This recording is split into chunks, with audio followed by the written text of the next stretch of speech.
Hey guys, welcome to the channel. So in today's video I'm going to be showing you how I cut and sew this blazer jacket. We are going to be starting with the drafting of the pattern, and we are going to be drafting the back pattern first, and afterwards we'll draft the front pattern. So for the back pattern, we are going to draw a straight line from the top of the paper, and then we are going to label it the top line. This is where all the measurements will be starting from.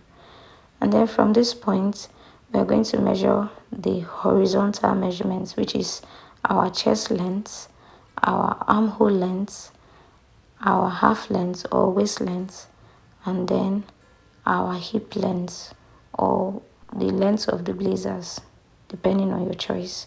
We're going to do the same thing on the other side of the paper as well. And then from here, we're going to connect it vertically.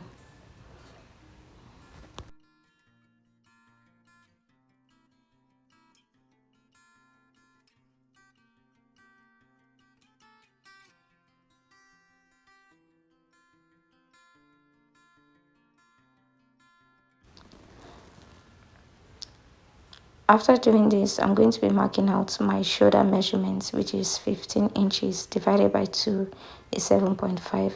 I'm also going to mark out my neck width, which is 3 inches. On the chest line, I'm going to mark out my shoulder measurements again, half of my shoulder measurements, and then I'm connecting it to the top line.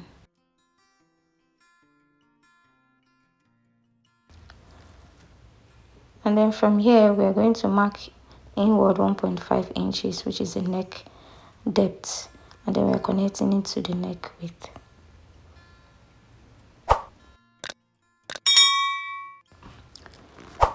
And then from here, we're going to be marking inward from the top line 1 inch, and then we're connecting it to the neck width.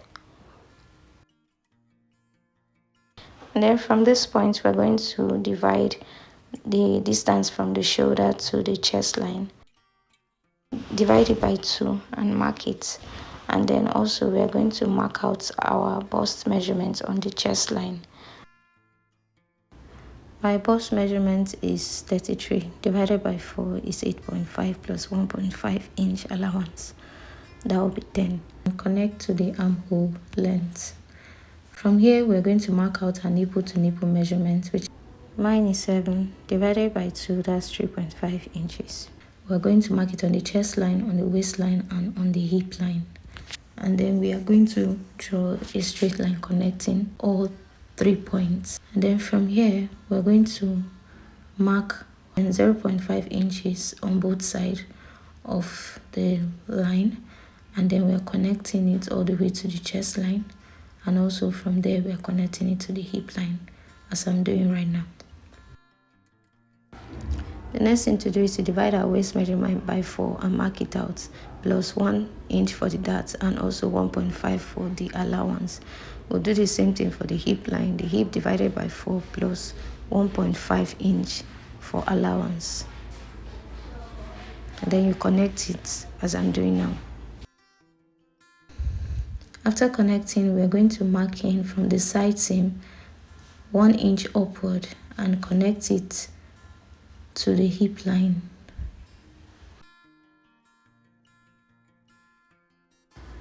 On the waistline, we are going to mark 0.5 inch inward and connect it to the chest line down to the hip line.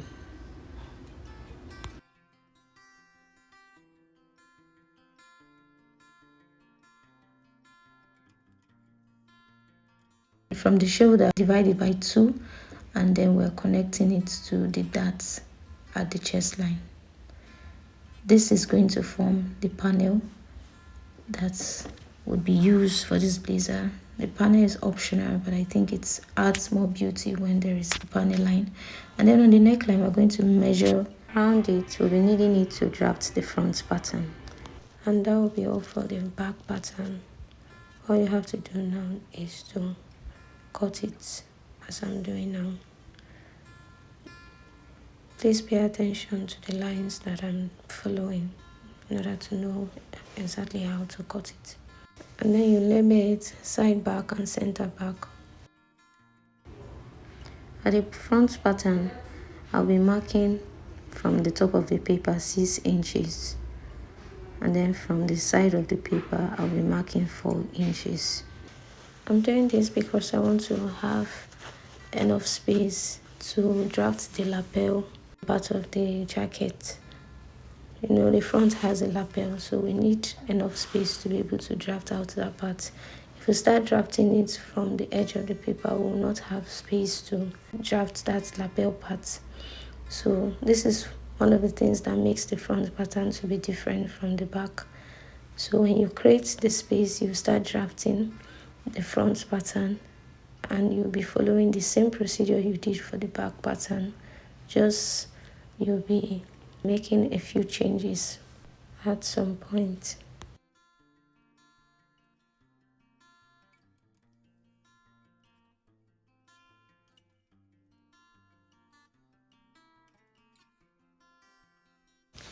Unlike the back pattern, for the front pattern, the neck depth will be 3 inches instead of 1.5 inches. Then you're connecting it to the neck width. Then from the middle part of the distance from the shoulder to the chest line, you are going to mark 0.5 inches inward. And then when you are curving it, you're curving it, connecting it along the 0.5 inches part.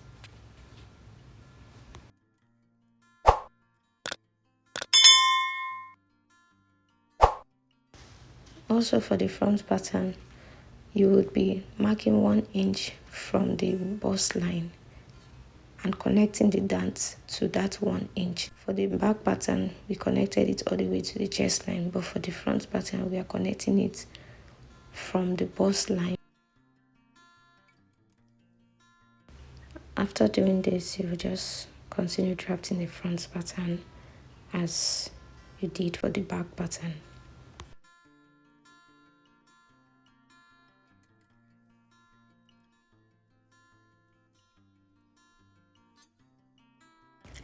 In order to draft out the lapel and the collar part of this pattern, we'll be marking 1 inch allowance from the center back.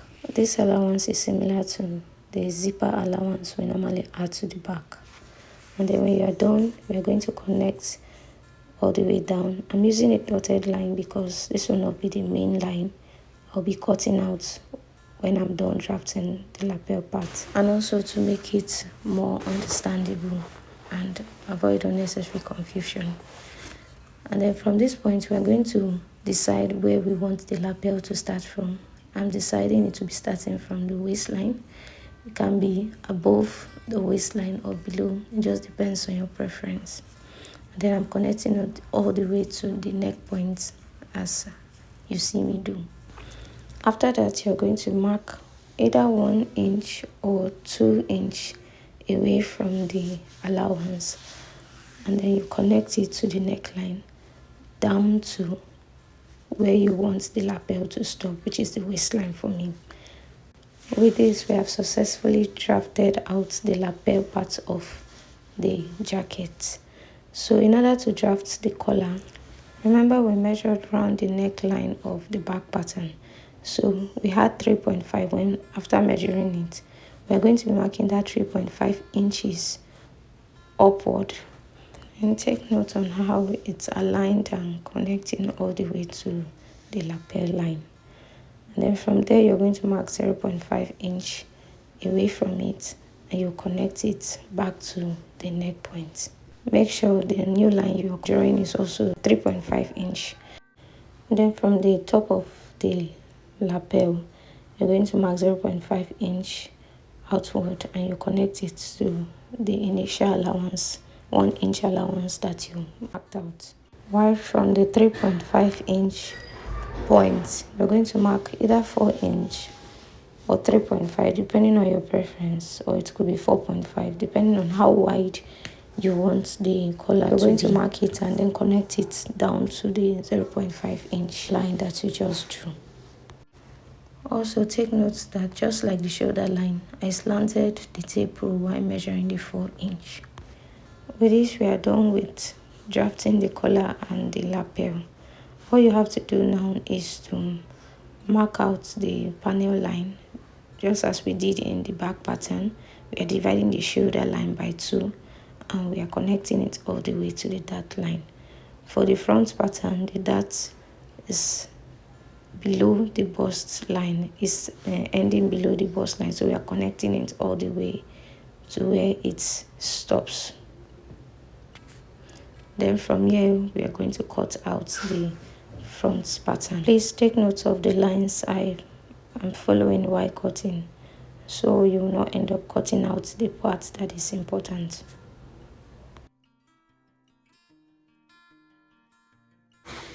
After this, you will label it side front, center front, and then the collar, as I did now. The next thing to do now is to draft out the sleeve pattern. And then the next thing to do is to mark out the crown depth. Mine is 4.5 inches. And how I got this is by measuring my bust measurements by 12 and adding 1.5 inch to the answer. From here, I'm measuring the length of the sleeve. I am using 20 inches because I don't want it to be all the way to my wrist. My actual long sleeve measurement is 23 inches. From here, we're going to mark the width of the sleeve, and this is dependent on what you have on your back pattern, like measuring from the shoulder line down to the chest line. Mine is 7 inches, so I'm going to be marking out 7 inches. Then remember I added 1.5 inch while drafting the pattern as allowance, so I'm adding that 1.5 inch on this sleeve pattern. Then you connect it as I'm doing now. Then you mark the middle point of this the new line you just drew. You mark the middle point and you go up by 0.5 inch, and then you connect it to the side of the sleeve, and then using a curve rule you connect it to the other side. And then for the front side of the sleeve, we're going to be connecting it directly on the previous line that we marked all the way to the other side using a French curve.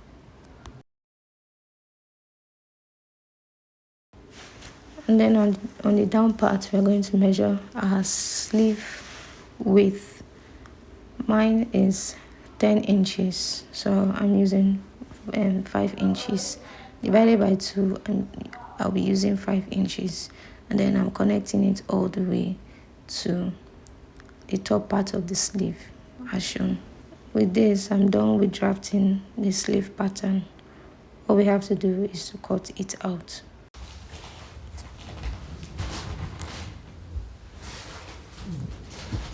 This is the fabric I'll be using to sew the blazer jacket. You can use Ankara if you choose. I actually prefer this one. This is commonly used when making blazers. With this, fold the fabric into 2 and then place the pattern on it and cut, giving 0.5 inch allowance to all sides.